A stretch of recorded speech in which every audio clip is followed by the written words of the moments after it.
जय हिंद दोस्तों, एक बहुत बड़ी न्यूज आपके लिए है कि एमपी में यानी मध्य प्रदेश में अगले 2 महीनों में 1 लाख भर्ती 1 लाख वैकेंसी आने वाली है। बहुत बड़ी खुशखबरी है। एमपी के जो सीएम है आदरणीय मोहन यादव जी, उन्होंने घोषणा करी है कि अगले 2 महीनों में हम एमपी के लिए 1 लाख पदों पर भर्ती करने वाले हैं।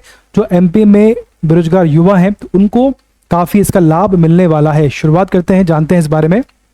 देखिए, एक आर्टिकल हमारे सामने है, उसमें कहा गया है कि अगले 2 माह में यानी दिसंबर तक 2 माह में 1 लाख पदों पर भर्ती प्रक्रिया शुरू करेगी सरकार, है ना।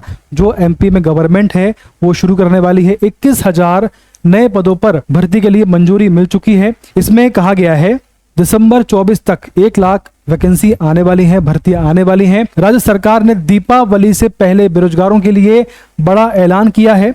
दिसंबर 24 तक प्रदेश भर में 1 लाख भर्ती पदों पर भर्ती प्रक्रिया शुरू की जाएगी, ऐसा कहा गया है। हालांकि एमपीएसआई के बारे में कहा गया था कि भाई 7,000 के आसपास वैकेंसी आने वाली है, लेकिन अब तक उसके बारे में कोई अता पता नहीं है। तो घोषणा करना काफी आसान है, उनको अमल करना बहुत मुश्किल है। तो इस बार ऐसा हो जाए, हमारी दुआ है। ये भर्तियां कर्मचारी चयन मंडल यानी ईएसबी, है ना, employ selection board plus MPPSC के माध्यम से ये भर्तियां की जानी है ना। ईएसपी और एमपीपीएससी के माध्यम से ये वैकेंसी फिल होनी है। इसके बाद देखें 21,000 नए पदों पर भर्ती होनी है। पद बहुत से खाली है ना। तो इसी क्रम में मंत्रिमंडल ने 21,000 से अधिक नए पदों की सृजन को मंजूरी दे दी है। यानी 21,000 जो है नए पद आने वाले हैं। इसमें 13,146 जो है पद महिला बाल विकास से भरे जाएंगे, से फिल होंगे। और 6,388 यानी कि 6,388 जो है पद स्वास्थ्य विभाग के हैं, इसके माध्यम से फिल होंगे। आउटसोर्स के माध्यम से 1,500 से अधिक पदों को भी मंजूरी दी गई है। यानी जो बाहर की एजेंसी है जो सरकारी के लिए काम करते हैं उसको बोलते हैं आउटसोर्सिंग। ठीक, अब देखिए एमपी में जितने भी आंगनवाड़ी केंद्र हैं उनको अपग्रेड किए जाने का प्रावधान इसमें किया गया है। वर्तमान में एमपी में 12,670 आंगनवाड़ी केंद्र हैं जो कि मिनी है। तो उनको अपग्रेड कर उनको पूर्ण आंगनवाड़ी का दर्जा दिया जाना है ताकि वैकेंसी और बढ़ पाए।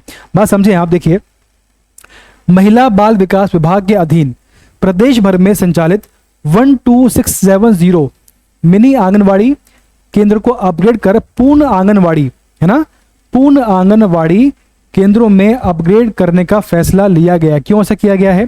क्योंकि जो आपका मिनी आंगनवाड़ी होता है, इन केंद्रों पर एक आंगनवाड़ी कार्यकर्ता होता है, यानी इनमें सिर्फ एक ही पद होता है आंगनवाड़ी कार्यकर्ता का। ठीक, इसमें सिर्फ एक ही पद होता है, ओनली 1 पद। लेकिन जो पूर्ण आंगनवाड़ी होता है इसमें 2 पद होते हैं, एक होता है कार्यकर्ता का, दूसरा आपका होता है सहायिका का। इस प्रकार से जो आपका मिनी आंगनवाड़ी है इसमें सिर्फ सिंगल पद होता है, और जो आपका पूर्ण आंगनवाड़ी होता है इसमें 2 पद होते हैं, है ना। 2 पद कौन कौन से? एक आपका होता है कार्यकर्ता का और आपका दूसरा आपका होता है सहायिका का। इस प्रकार से 2 पद इसमें बढ़ जाते हैं, इसलिए इनको पूर्ण आंगनवाड़ी में कन्वर्ट करने की बात हो रही है।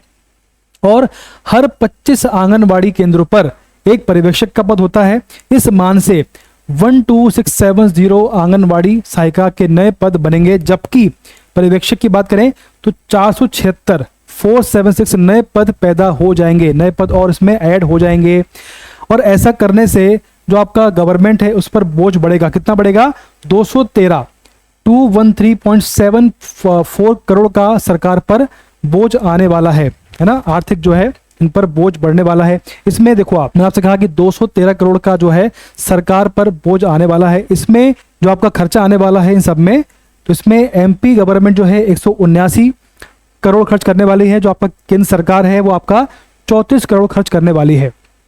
इतना क्लियर है? तो इतना इनका रेशो फिक्स हो चुका है। क्लियर है? चलो आगे समझते हैं थोड़ा सा और। अब देखिए, एमपी सरकार ने अलग से भी फंड जारी किया है अलग अलग स्कीम के लिए, है ना। एग्जाम्पल लेते हैं, नाबालिग दुष्कर्म पीड़िताओं या उनके बच्चों के लिए हर जिले में फंड जारी किया गया है।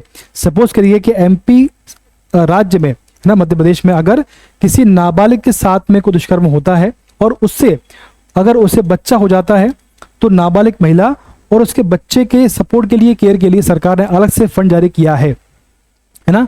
नाबालिग दुष्कर्म पीड़िताओं या उनसे जन्मे की मदद के लिए, केयर एंड सपोर्ट के लिए यह स्कीम लागू की गई है। हर जिले को 10 लाख रुपए का फंड जारी किया गया है ना। और ये फंड जो है केंद्र सरकार के निर्भया फंड के बाद राशि के अतिरिक्त दिया जाएगा, यानी इनके सपोर्ट के लिए जो केंद्र से सपोर्ट प्राप्त होता है, जो राशि प्राप्त होती है वो तो मिलेगी, उसके अलावा राज्य और अलग से देने वाली है, यानी जो केंद्र से सपोर्ट मिलता है उसको बंद नहीं किया जाएगा। नए मंजूर 452 नए अस्पतालों के लिए 6,388 पद मंजूर किए गए हैं। बेसिकली 2022-23 और 23-24 में मंजूर किए गए 454 नए अस्पताल, है ना, नए अस्पताल, नए हॉस्पिटल और स्वास्थ्य केंद्रों के लिए 6,388 स्वास्थ्य कर्मियों की जरूरत है। 22-23 और 23-24 में सरकार ने 454 नए अस्पताल बनाने की बात कही है, तो उनके लिए सरकार को लगभग 6,388 नए स्वास्थ्य कर्मियों की जरूरत है, तो उनकी भर्ती भी की जानी है। इतना क्लियर है। तो आपके नए पद हैं 6,388, इनमें से 5,936 पद जो हैं वो नियमित होंगे, जबकि 452 अनियमित होंगे, है ना। इसके बाद में जो 1589 पद हैं या आउटसोर्सिंग के माध्यम से फिल किए जाने हैं। चलिए, इसके बाद में पेंशनर जो हैं, जिनको पेंशन प्राप्त होती है, तो उनके लिए 7वां वेतनमान लागू होने वाला है। किसके लिए लागू होने वाला है?